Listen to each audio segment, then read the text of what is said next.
Deep beneath the high desert of northern New Mexico, where ancient mesas cast long shadows across forgotten valleys, lies what may be the most disturbing secret in modern American history. The official records deny its existence. The witnesses have vanished or recanted their testimonies. Yet the evidence continues to accumulate, pointing towards something so unsettling that it challenges everything we understand about reality itself. Before proceeding, make sure you're subscribed for more unsolved mysteries. It was March 15th, 1987, in the remote town of Dulce, New Mexico, population 2,700 of Archuleta Mesa. The morning air carried the scent of sage and something else, something metallic that seemed to seep from the red rock itself. Paul Bennewitz, a physicist and electronics specialist, had been monitoring strange electromagnetic signatures emanating from the mesa for months. His equipment detected patterns that defied conventional explanation, frequencies that seemed to pulse with an almost organic rhythm. The readings suggested massive underground activity, far beyond anything that should exist in this isolated corner of the Jicarilla Apache Reservation. Local rancher Manuel Gomez discovered the first tangible evidence that same week. His cattle, prize Angus stock worth thousands of dollars, were found arranged in perfect geometric patterns across his pasture. The animals showed no signs of struggle, no tracks leading to or from the scene. Most disturbing were the precise surgical incisions made with instruments that left edges smoother than any known blade could achieve. The veterinary reports obtained through Freedom of Information Act requests years later documented something unprecedented. The blood had been drained completely, yet no trace of it existed anywhere on the property. Internal organs had been removed through openings so small they should have been impossible to create. The examining veterinarian, Dr. Sarah Chen, noted in her classified addendum that the tissue showed signs of exposure to electromagnetic fields of impossible intensity. Thomas Casello, a former security technician, emerged in 1988 with claims that would forever change the narrative surrounding Dulce. His personnel badge, authenticated by multiple independent sources, identified him as a Level 3 clearance holder for something called the Dulce Underground Facility. The badge itself was manufactured using materials that did not exist in any known government specification database. According to Casello's testimony, the facility extended 7 levels beneath Archuleta Mesa, connected by a network of tunnels that stretched for miles in every direction. The upper levels, he claimed, housed conventional military operations. It was the lower levels that contained the true horror. Level 4, according to his detailed schematics, contained laboratories where human subjects underwent procedures that violated every known ethical boundary. The documentation he provided included photographs of surgical suites equipped with restraining devices designed for beings of non-human proportions. Most unsettling were the monitoring stations, their screens displaying vital signs that followed no recognizable biological pattern. The deeper levels presented an even more disturbing picture. Casello described encountering entities that stood nearly 8 feet tall, with elongated limbs and faces that seemed to shift between human and something altogether alien.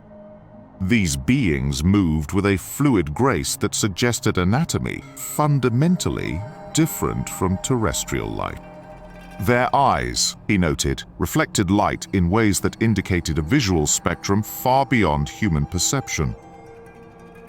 Multiple witnesses corroborated aspects of Casello's account.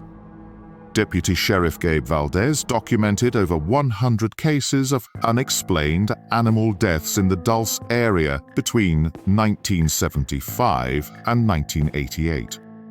His reports, filed with the New Mexico State Police, described a pattern of activity that suggested systematic harvesting of biological material. The electromagnetic anomalies detected by Benoit intensified throughout the late 1980s. His monitoring equipment recorded bursts of energy that registered on seismographs as far away as Los Alamos. The patterns suggested machinery of enormous scale operating deep underground, generating power signatures that exceeded the output of small nuclear reactors. Local Apache elder Maria Herrera had warned her people about the Mesa for generations. Her grandfather's stories spoke of lights beneath the earth and voices that called from the depths. When construction crews arrived in 1976 to begin what they claimed was a routine geological survey, she organized protests that were swiftly and quietly suppressed. The survey teams worked exclusively at night, using equipment that emitted no visible light yet somehow illuminated their work areas. Witnesses described seeing the crews descend into excavations that appeared to be far deeper than any surface operation would require. By dawn, the sites were always restored to their original appearance, leaving no trace of the previous night's activity. Dr. Michael Wolff, a former government scientist, came forward in 1996 with classified documents that seemed to validate the most disturbing aspects of the Dulce narrative. His security clearance, verified through multiple intelligence channels, had granted him access to projects that officially did not exist. The documents he provided detailed biological research that pushed the boundaries of science into realms that bordered on the impossible. The research focused on genetic manipulation that combined human DNA with material of unknown origin. The resulting specimens, according to Wolff's documentation, displayed characteristics that suggested intelligence far exceeding normal human capacity. More disturbing were the behavioral studies, which indicated that these hybrid beings possessed abilities that defied known biological limitations. Underground chambers, mapped in Wolff's technical drawings, contained environmental controls designed to maintain atmospheric conditions unlike anything found on Earth's surface. The air mixture included gases that do not occur naturally in terrestrial environments. Temperature and pressure readings suggested an ecosystem adapted for life forms that evolved under entirely different planetary conditions. The facility's power source, according to these classified documents, drew energy from geothermal vents that extended far deeper than conventional drilling could reach. The heat signatures detected by satellite surveillance indicated temperatures that should have been impossible at those depths. Whatever powered the Dulce facility operated on principles that challenged fundamental understanding of physics. Phil Schneider, a former government geologist, provided the most chilling testimony before his death in 1996. His security clearance had taken him into the deepest levels of the facility, where he encountered evidence of a conflict that had cost dozens of lives. The battle scars he carried, verified by medical examination, came from weapons that left tissue damage unlike anything in conventional military arsenals. Schneider described chambers filled with technology that seemed to operate without any visible power source. Control panels responded to touch in ways that suggested direct neural interface. Most disturbing were the holding areas, designed to contain beings whose physiological requirements differed dramatically from human norms. The restraining systems, he noted, were built to contain entities possessing strength far beyond normal human capacity. The official investigation, conducted by a joint task force of federal agencies, concluded in 1998 with a classified report that has never been fully released. The unredacted portions acknowledge unusual electromagnetic activity in the Dulce area, but attribute it to natural geological phenomena. Missing from the public record are 17 pages that deal with what the index refers to as biological anomalies. Recent satellite imagery obtained through unofficial channels shows continuing activity around Archuleta Mesa. Thermal signatures indicate heat sources operating at regular intervals, suggesting machinery that runs on precise schedules.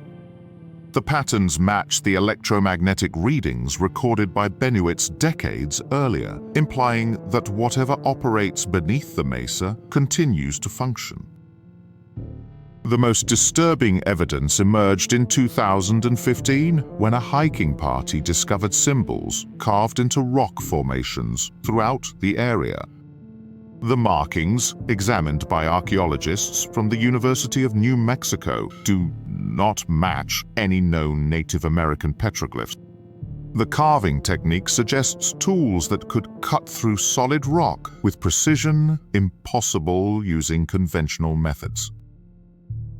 Carbon dating of organic material found within the carved symbols indicates ages that contradict the known timeline of human habitation in the region. The symbols themselves appear to form a pattern that extends across multiple sites, creating what researchers describe as a coordinate system pointing toward the center of Archuleta Mesa. What do you think really happened during those underground encounters that left witnesses forever changed? The evidence continues to accumulate, but the questions only deepen. Subscribe to explore more cases where the official story fails to explain the impossible truth.